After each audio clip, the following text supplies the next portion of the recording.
Attention Northwest Arkansas businesses and talent seekers. Introducing OnboardNWA.com, your hyperlocal job board crafted for our unique community. Struggling to find the perfect match for your job openings? Onboard NWA simplifies the hiring process, connecting you with the region's top talent through tailored talent matching solutions. Whether you're an employer seeking expertise or a professional looking for your next opportunity, Onboard NWA is here for you.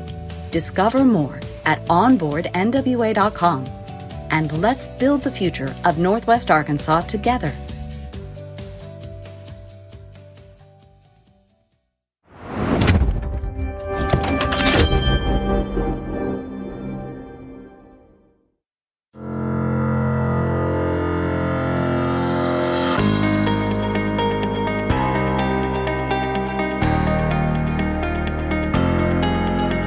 It's time for another episode of I Am Northwest Arkansas, the podcast covering the intersection of business, culture, entrepreneurship, and life in general here in the Ozarks. Whether you are considering a move to this area or trying to learn more about the place you call home, we've got something special for you. Without further ado, here's our fearless host, Randy Wilbur. Hey folks, and welcome to another episode of I Am Northwest Arkansas. We have a special episode for you today. I'm here with my friend Kody Ford. Kody does a number of things, but today he's in his official capacity as a representative of Idle Class, the magazine. And Idle Class is actually a magazine that the I Am Northwest Arkansas podcast and myself were featured on recently, actually in the fall edition of the Idle Class magazine for 2021. They really said some nice stuff about what we're doing here in Northwest Arkansas with the podcast. And so Kody's been a great friend and somebody that I connected with a while back. And so we're excited to have him back on the podcast to not only talk about the Idle Class magazine, but also to talk about the Black Apple Awards.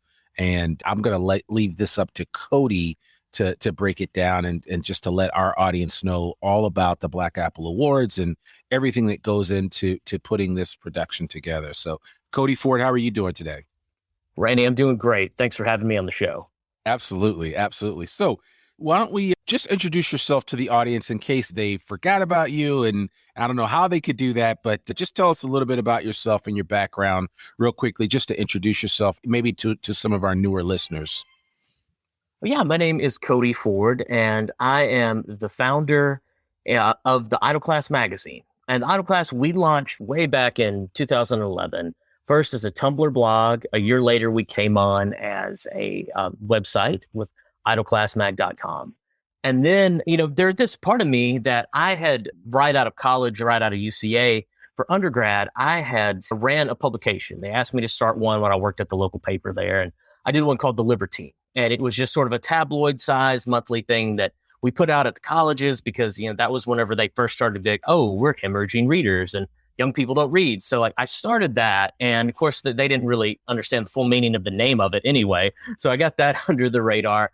And, that was just such a fun thing. And with that, we also covered a lot of the things Idle Class covers. And then we covered other things such as politics and things like that. And, but we always had a cover artist for each one because I was always kind of inspired by the New Yorker and stuff. But I did that. And for all these, I did that for 2 years. A friend of mine took the job. He ran it for a couple of years and then it just went away when he left. And I had moved up here to Fayetteville. And so I knew all these people down there, all my friends from college, who were in Little Rock. I was going to Little Rock a lot still. And then I had all these friends up here who were creative. None of them knew each other, that was the thing. While you had a statewide paper like Democrat Gazette, and it had a style section, it's they sort of each had their own, NWA had its own thing, Central Arkansas had its own thing. And there wasn't a lot of statewide arts coverage.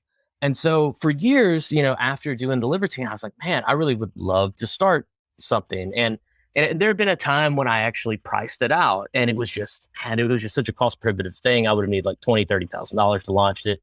And so I didn't. And then, like I say, 2011, Tumblr comes along. I was like, well, you know what? Start a Tumblr. And we did that. Next year, we started a website. And I never thought I would get to do print again because it always seems so cost prohibitive.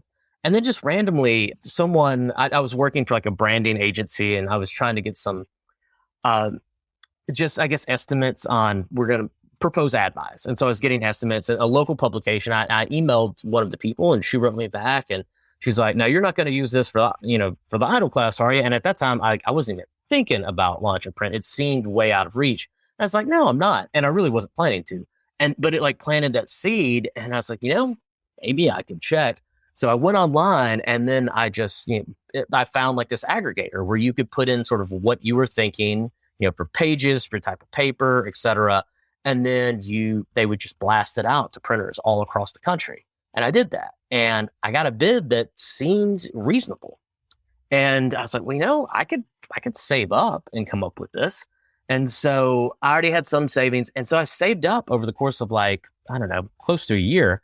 And with that, we did our first issue in 2013, February 2013, it came out. It was, like I say, it was something I never thought we'd be able to do in print, but it was such an incredible thing, such a rush. And like I say, I paid for the majority of that first issue. I sold a couple of ads and used that to pay my contributors. But from there, I was like, well, we only did like 1,200 copies of that very first one. And I was like, well, you know what? I need to get advertisers if I want to do the second one. So I'm going to go distribute this at places I want to advertise in the next issue. And I did it. And it worked. Like they saw people reading it. They saw people responding to it. And they're like, oh yeah, we want to be in this thing. And we had really cheap prices as well. I mean, we've always been priced better than the other publications, but it has also kind of been a hindrance at times too. So we did that. And it's like, we did a second one. I was like, I'm going to try it again. We did a third one. And it just kind of kept going and has grown over the years. And, so here we are. It was back in, this February that it was our 9th anniversary of being in print, which for an independent publication, like we've never had investors. We don't have institutional backing. We'd love some. If any investors or institutions want to give us money, I'll take it. I will sell out. I'll say that. But yeah, so like we pulled it off by the skin of our teeth over the years, and just having all these great people who saw what we were doing, and they're like, well, I'll do that, and I'll give you a third or even less, a quarter of what I would normally charge to like design it, or to help you with the website or to write or what have you. And so we've been able to just keep it going, just with still like with a startup mentality, kind of. It's just, we're a very, very old startup at this point. But yeah, 9 years in print, and we are here, we're celebrating the arts in Arkansas. And that's what we do. It was always, like I said, I wanted to bring those people, Little Rock, Central Arkansas, let them know about the people up here and vice versa. And we even, we've gotten out to Jonesboro, we've gotten down to El Dorado, and just all across the state to really raise awareness of the creative culture within our state, whether that be, filmmaking or, this new issue that you're in, film and media issue, and, visual art. We've done architecture, we've done culinary arts, we did radio once. I mean, we've really just covered the gamut. And the next one's going to be the knowledge issue. I can talk about that more in a minute. But yeah, it's really been exciting to be able to spotlight with each issue this different sector of, things within our state of creatives. So yeah, it's been a ride, and it's been a good one. It's, there's been some highs and some lows, but I'm still loving it. So yeah. No, well, I love hearing that, and I think a lot of people probably wonder what goes into the sausage making process of putting a magazine together, right? You think of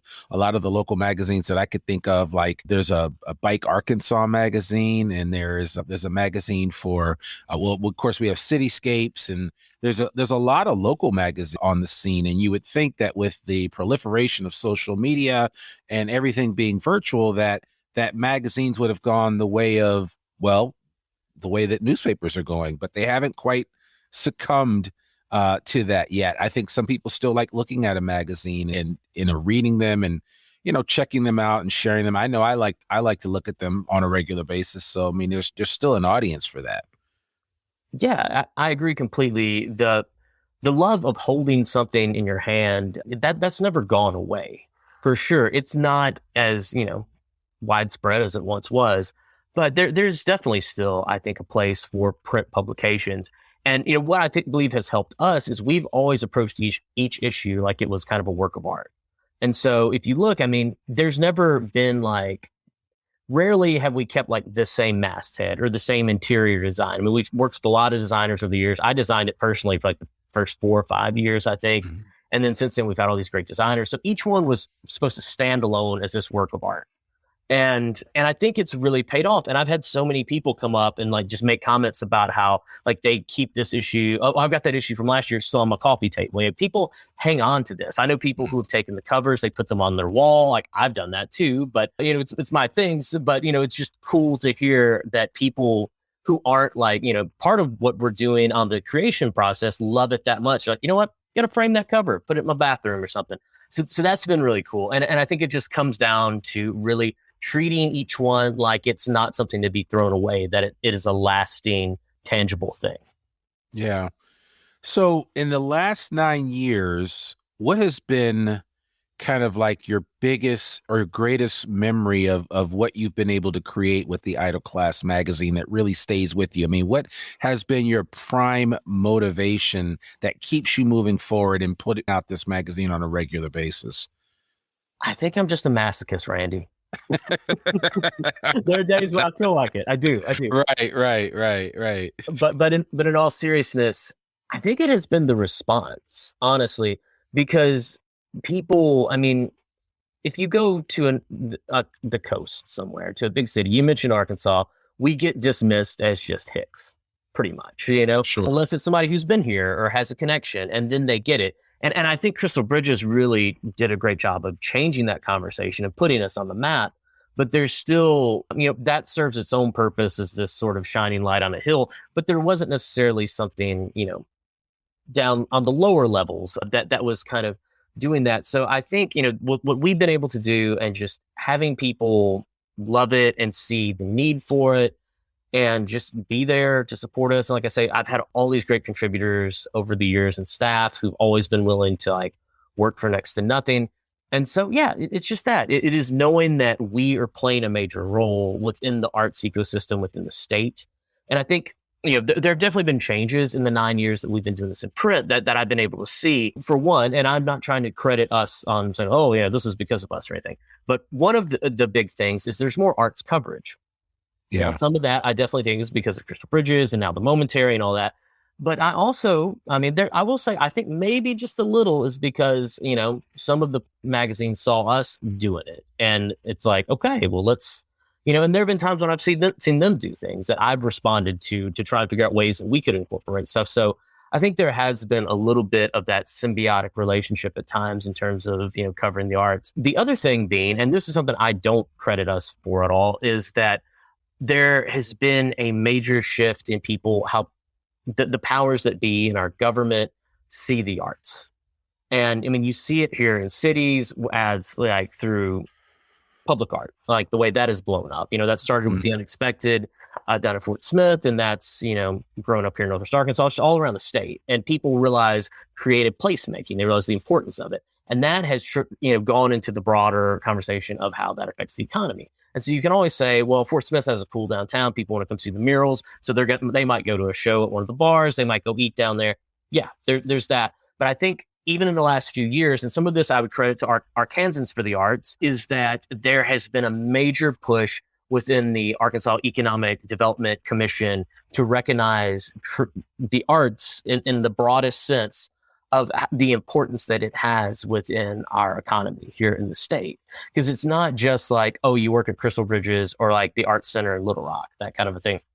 I mean, that can be you're a graphic designer, or, you know, you're running sound somewhere, or, I mean, it's just, or even you're a chef. Like it's such a broad thing, or you're designing bike trails. There's all of that. And especially with, as you know, with my day job at Arkansas Cinema Society, film has grown dramatically. I mean, I think about when we did our first film issue in 2013, we did the next one in 2016, and then this past year, I mean, it's just night and day, like in just, you know, 5 years or 6 years, whatever that was, from in between our last two film issues, of just how many people were involved, all the new faces in the scene. And we didn't get to cover there were a lot of people that after we did this past one that I found out about. And I was like, oh man, I wish I'd known about them. We could have put them in there, because there's so many people, because people are moving here, and like they can still, I have so many friends. I was on the phone with one earlier who is like in New York, was in LA earlier. I have another friend who I think's in Atlanta shooting commercials. So a lot of people from the coast are moving here using this as their base of operations, and they're still going out and working. And then they're also bringing work here, and they're, you know, homegrown filmmaking has blown up here. and just media in general. I mean, people that are doing podcasts like you are, that is another aspect of this creative economy that might have been overlooked in the past. So I really do believe Arkansas is waking up to the fact that we have a really phenomenal creative culture, and we're celebrating that. And that has always been our mission. So I'm proud to say that we've been out there fighting the good fight for a long time about it. Yeah, no, you're absolutely right. And I think a lot of what you guys are doing is encouraging that creativity. I mean, of course, I don't know that you could take credit for Minari, but I mean, you've got more movies that are being filmed here in this area, even though theoretically that was technically filmed in Oklahoma. But I mean, the writer is from here. The creator of that movie is from here. He wanted to film here. It just, there wasn't enough funding at that time for him to get guaranteed tax incentives. But ACS has worked with the Economic Development Commission, and there's a whole new line of tax credits. So there's a backup in case Governor Hutchinson's office they were out of funds. Now it's like, okay, you can go for a tax credit. But that's a whole nother conversation. I think before. And it's good. And I'm going to give a shout out to one other individual, Mike Day, who is a local filmmaker, and he's making short films and has been invited to a lot of regional and national film festivals. So, I mean, there's just a lot of activity going on. But getting back to the arts and what you said earlier, and I think of organizations like Cash and Ozcast and a lot of the programs that we have seen lately, this is a fertile ground for artistic expression and arts creation. And so you have found a way to tap into that with the Idle Class magazine. Yeah, absolutely. And mentioning Cash, we'll get into the Black Apple Awards here in a minute. They're our presenting sponsor this year. And so we're grateful for that. And so, I think you're seeing a lot of that support occurring, and it's changing the landscape a lot up here. Little Rock, other parts of the state there's not as much change there because they're not, unfortunately, there isn't a Cash down in Central Arkansas that is that is doing what they're doing. So it is interesting to see how the landscape is changing in this area. And I hear a lot of people saying good things, and sometimes people complain, but that's just part of change. Is you're never going to make everybody happy all the time. No, you won't. So, well, I mean, let's talk a little bit about Black Apple Awards. Why did you guys create this in the first place? Well, as you know from reading magazines, it's like Cityscapes does this, or Arkansas Times, like all these others, they always do like their best of. And a lot of that might be like best sushi or whatever, it's just sort of random with like businesses and things. But I still like that idea, but I was like, what if we just did that with creatives? And so it was, we did the first one. I'm trying to remember if it was, I guess it was 2014, I think it was 2014 or 2015. I forget. And I was just looking at this up yesterday, and I'm totally going blank on it. But it might have been 2015. But we launched these, and when we launched it, the name came from, we were right before the Black Apple hard cider opened. Mm-hmm. We had our first one a few months before that. I didn't even know about them. And like the name came from my friend Marty, because I was like, man, I want to do these awards and let's honor these creatives, just like the magazines do, but let's throw a party. I was like, but I don't know what to call it. And he's like, we're brainstorming Arkansas related things. He's like, well, there's the black apples that are native to the state. I was like, oh, that's it. Cool. And then we can have apple as the logo. And then like a couple months later, the cidery opened, but I was like, but everybody kind of equates it to them because they're around year round. And this is just something that happens. But, we love those guys, like they've sponsored and things like that. But that is where the name came from. And the first year we did it over at the Green Room off of Dixon Street. We did it in there. The next year we had that area, but we took all of that block. Like back then there was Nightbird Books, there was Fayette Chill, and then Puritan, and then we had parking lot. I keep going blank on that. And so we programmed stuff in all of that year. And it was so cool. We had circus performers. We had like acro yoga outside. We had music going on. We had comedy in Nightbird, films over here. Like it was amazing. It's probably been my favorite of all of them. And then the next year was kind of a disaster. And we did it on top of the Dixon, on top of the parking deck over there, which is a cool venue if you do it early enough in the year. And we were supposed to have done it in May, and it got pushed back by a month. And by the time we got out there in June, man, I mean, like our sound person, she had like heat stroke by like 3:00. It was just a disaster. And like, I honestly didn't want to do it ever again after that year. But then the next year we partnered up with NWA Fashion Week and, did it then. And so they handled a lot of the heavy lifting, and that was a lot of fun to just be able to kind of go and experience it more without having to do all the organizing. And then in 2019, that was the last time we did it, was November 2019. We got to do it at Theater Square. And they had just opened a few months before that. And there's the Commons area, which if you've been to Theater Square, you know, it's just amazing in there. Beautiful. I think outside of like their grand opening, we were the first non-Theater Square big event to occur in there, I believe. And man, it was just an amazing night. And so we kind of focused that one all around dance. So we had 3 dance performances and then just DJs playing in between. And tried to utilize the space as much as possible. And yeah, that one was really amazing. I had a great time. And then COVID struck. But we were going to come back last year. We wanted to do it, and we were going to do it at the Cash Studios. And then we found out, like, we've been planning it, and then found out that we couldn't because they didn't have a sprinkler system. And so we're like, well, we'll do it at 214 up in Springdale, and we're going to do it in the fall, and then Delta hit.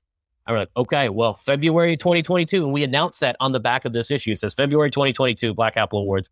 And then Omicron hit. And it was just like, oh God, it's not going to end. And so, but we pushed it back to March 25th. And hopefully we don't end up with any sort of cataclysmic event. I'm just going to cross my fingers and knock on wood because it might happen in the next 2 weeks. But yeah, we are March 25th, Friday night at 214, formerly the Arts Center of the Ozarks. That is at 214 South Main Street. I'm going to clarify that because you put in the wrong part, you end up in the wrong part of town. So 214 South Main Street in Springdale. And the venue currently is called 214. I think they're going to maybe rebrand it next year. I'm not for sure. But anyway, if you've ever been in that space when it was the ACO, incredible space. And so we're really excited to be in there. Okay. Well, that's great. So what are the categories for the awards? Are there a lot of them? I mean, I know how, and you're right. I mean, when I think of like the Northwest Arkansas Democrat Gazette, when they do the best of, I mean, there's like a category for everything, but I mean, how many categories, how did you guys come up with your list of categories, and what did you determine was worthy of recognition? Okay. So, over the years, we have changed which different awards we gave out. But it's always fallen under 3 broad categories. And that's been like visual art, that has been performance, and culinary arts. So we've always kept those sort of broad like buckets or whatever. And then we would drop different awards in there. And, we've changed it throughout the year. Sometimes we've gotten pushback. The ones we're doing this year, I think I added one thing. The rest of it is the same as what we did in 2019. And then, of course, I had people coming to me like, well, what about this one? I'm like, we did that one once. Maybe we should bring it back. Then we could do easily 40 of these things. It's just, we would be there. It'd have to be a 2-day event or something. Yeah. Yeah. But, some of just to do a preview, some of the awards were given out. Like we have favorite maker, favorite 2D artist. We used to say, at one point we said favorite painter, and we had a favorite illustrator category, but then it's like, well, let's just merge those together. So favorite 2D artist, favorite 3D artist. And for 3D, that could be somebody who does installations. It could be someone who makes sculptures, and then you get into more of those maker type things. We have fashion designer, photographer. We do a public artist one. And then you get into performance. We have like performance group, which is sort of broad. I mean, we have the joint venture, which is a comedy thing out of North Little Rock and Argenta. We have Melon Light, which is a group out of Eureka Springs. And Melon Light, they have different they have play that they put on. They've done a few of them over the last few years. They're really cool. And you get into like favorite show, you get into solo musician, food truck, sweet chef. I mean, it kind of goes on and on. So I think there's about 23 or 24 awards we will be giving out. I just don't know the exact number off the top of my head. Okay. And what do they actually get? A brass grass black apple or something? They have literally gotten, well, not a real black apple, but we did 3D print black apples one year. Oh, cool. Okay. Yeah, usually there is an apple theme of some sort. Last time it didn't look like an apple. It was a really cool award last time. Susanna Schreckheis, who's a artist, multimedia artist here at Table. She did some really cool looking ones. And the year before that, we had Sasha Rayevsky and Matt Buell. Sasha being a painter, Matt just woodworking. They collabed on something. I'm trying to remember, we had Electric Ghost Printing and then a woodworker up here. They did a thing the year before. And then, I think before that, maybe it was Jonathan Paradin cut it out. And then I had an artist who lived here at the time. I had her paint them. And so there's another one in there. The 3D printed year as well. So yeah, it's always every year we like to do something different. And so it's really cool. And this year we're going with more, instead of a 3D thing, we're going with more of a 2D thing. And I have Chad Moffat of Big Box Design. He's going to be designing. It's going to be one image, and then we're going to have like 3 different colorways. So like you get this set of colors on it. That would be if you're in the culinary kind of category. This one, if visual art, and then performance kind of a thing. And so, yeah, we'll be getting those printed and framed and handing those out. So, yeah, it'll be a lot of fun. Yeah, it sounds like a lot of fun. And is it going to be in the line of an award show, or will it be kind of a show quasi get together / party event? I'm gonna go with the latter on that. The very first year, we tried to have people do speeches and stuff, but we were in there in the garden room, and you couldn't hear anything because everybody was in there talking. And that was one of our learning things. It's like, don't have people give speeches. Don't, we pared it down the next time. But yeah, it's basically, we have, a few different presenters throughout the evening for each set of category, set of awards sort of things.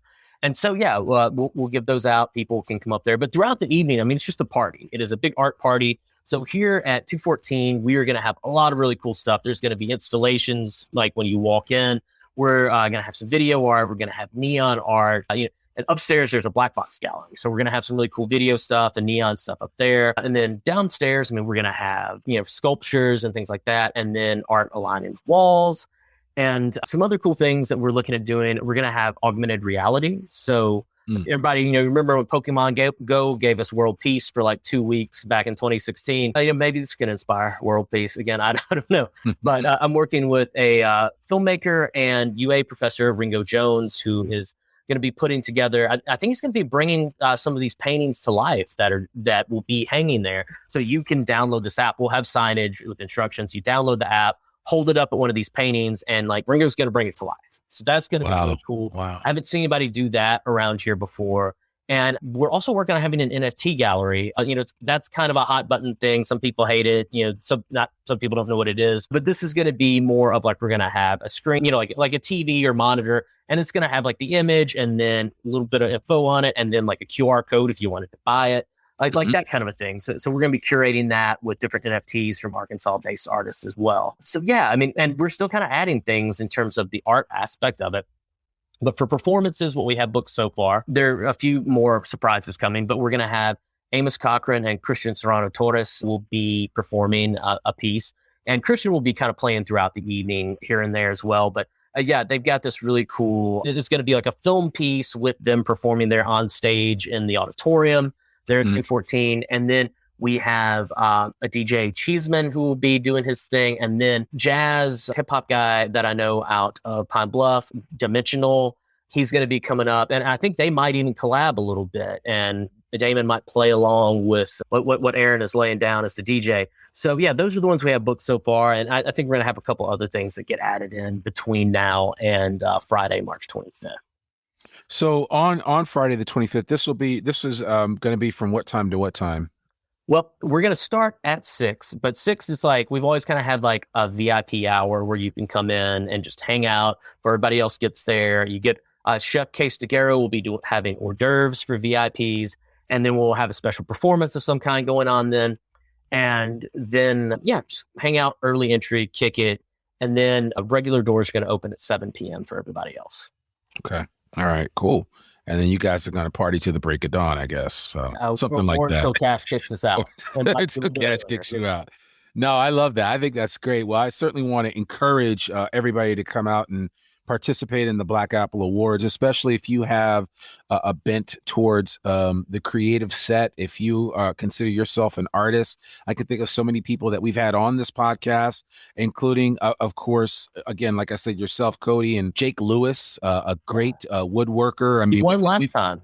Yeah, so Jake's stuff is, I have a piece of his artwork in my office. I love Jake's stuff, and it's great. I'm known Jake a long time, actually. Yeah, and I think of other people like Shelly Moober and others, and Shelly will have a piece hanging during this as well. Yeah, Shelly is nominated, actually. Oh, good. She should be. I think for 2D, I think I don't have it in front of me. She should be, but I mean, Shelly's a good friend. We've had Kenya Christian on the podcast. I mean, there's just a lot of great artists in and around Northwest Arkansas, people that you wouldn't have any idea how much creative talent there is here until you get exposed to them. So whether you're friends with them on Facebook or you follow them on Instagram, what Kody and his team at the Idol Class are doing are exposing you to a whole nother level of people that are really making great art, that are creating great things, that are pulling from the bowels of who they are as individuals and sharing what they have to share with the world. And so I really want to encourage people that listen to this podcast, if you are even one iota interested in the arts, you need to come out to this event. Support Idol Class Magazine and the Black Apple Awards and Kody Ford and what he is doing, and definitely come participate. Now, is there a cost to come to the party itself? Yeah, it's there's a cost. I mean, we pay the performers, and also, I mean, this is sort of a fundraiser for the magazine because sure, times are tough for print. So this is one way that we bring in funding for like this upcoming knowledge issue that we're going to do, where we talk about all the creative ways that knowledge is shared. Whether that be through certain types of technology or more traditional museum exhibits, things like that. But yes, okay, back to the cost. It is $40 for VIP. Like I say, Chef Case is going to be doing some hors d'oeuvres there, and then $20 for general admission. And there will be complimentary beverages available throughout the evening too. Okay, perfect. Well, good. I think this is exciting. So is it your hope that maybe you have chanced upon a date and a time of the year that you hope to continue to do it at this time moving forward? Or this was originally the time that we had done it, like the first few years was the spring. And I think that's the best time to do it. And like I say, it got bumped up to summer one year, and then it eventually went to fall. It's been fall for a while. But yeah, I'm hoping, we can kind of keep it in the spring from here on out. So yeah. Yeah, because we don't want anybody getting heat stroke. So that's the last thing. And it was a rough one. It really I can imagine. But yeah. And one other thing I wanted to say that was non-Black Apple related that I forgot to say earlier is the last few years, I have just been the publisher for the magazine, and we have had a really phenomenal editor, Julia Trupp. And Julia had started off as a writer for me when she was just a student at U of A, and she did such an incredible job as our editor. And I have to just shout her out for that. We have, for like the last year or two, have had Dana Hallroyd as our designer. Dana is fantastic, and she did a really great job too. And so they have both like stepped down just because of regular work related things, because this has never been any of our day jobs. So, but I have to shout out both of them because they really made it special. I was impressed. I learned a lot from both of them just watching them, even though I'd been doing it for a while, it was still a learning experience for me watching them do their thing. So it was very cool to see them do what they did. And I'm very proud of those last few years of issues we have. And I hope I can live up to it coming back to edit this next one. And, and we can keep the streak going of really, great arts coverage in a way that people want to, hang on to that magazine and put it on their coffee table. Absolutely. Yeah. And I like I said, I actually went and got several copies of your magazine. It's available at places like Experience Fayetteville and other locations around the city. You can get it at the Fayetteville Public Library and other places. So certainly encourage you to pick up a live copy, a physical copy of the Idol Class magazine when and where possible. And you can also go online to idolclassmag.com. Yeah, you can you can read the print editions themselves at issue.com/theidolclass. That is ISSUU.com/theidolclass. So you can check that out. And anyone who wants to vote for the Black Apple Awards, we're still doing voting through, I think through the 22nd, I believe is what we're saying. And so people can still go vote for these nominees. And then they can also, there's a link to get tickets there as well if you want to get tickets in advance. And that is idolclassmag.com/blackapple2022. Okay, perfect. We'll make sure we put that in the show notes so people can connect. And if anybody listening to this says, I want to be a part of what they're doing at the Idol Class, and they want to raise their hand and give you some help or provide you with some help, what's the best way for somebody to reach out to you, Kody? Social media always works, or you can email us we've got several email addresses. You can go hit us up at editorial@idolclassmag.com. You can do advertising at idolclassmag.com. Or if you want to keep it simple, you can just do the idolclass@gmail.com. That is our oldest email address that we have. Okay. So if somebody is just inspired by what they hear, and as Kody is sharing what they're doing and want to be a part of this, I certainly encourage you to do that. I'm sure Kody's door is wide open if somebody wants to come and help out and they've got the desire to be a part of what you're doing. So I would certainly encourage them to do that. So. Yeah, everybody's got to start somewhere. And we've, worked with, various writers and other creatives over the years, when they were first getting started. And so, we'll meet you where you're at and, try and advise and assist the best we can if you want to give it a shot. Yeah, no, and I must say the young lady that interviewed me was very professional. She was excellent, and it was a really good experience when I got interviewed for your magazine. So I certainly would encourage anyone that if the opportunity presents itself, take advantage of it, and you'll end up in the magazine. So I think that'll be great. Yeah. Well, Kody, thank you so much, man, for sharing your heart and what you guys are doing, and I just want to say, I appreciate all the efforts that you're putting out here in Northwest Arkansas, both for the Idle Class magazine, the Black Apple Awards, and for the Arkansas Cinema Society. So, I mean, you're doing some really great things, and I just want to encourage you to keep fighting the good fight, man, and keep making sure that art matters, because we don't want that voice and that theme to ever be silenced in our society. So, absolutely, Randy. Well, thank you so much for having me on the show. Absolutely. Well, folks, there you have it. Another episode of I Am Northwest Arkansas. I hope you enjoyed that. Like I said, please, if you're listening to this podcast in advance of the event on the 25th of March, I want to encourage you to take part in the Black Apple Awards. If it's after that, you just need to connect with the folks at the Idle Class magazine. Look at, read the magazine online, go get a physical copy of the magazine, and stay ahead and stay alert to when they do this award show next year. But that's all I have for you today on this episode of I Am Northwest Arkansas. Remember, our podcast comes out every Monday, rain or shine. I'm your host, Randy Wilburn, and we'll see you real soon. Peace.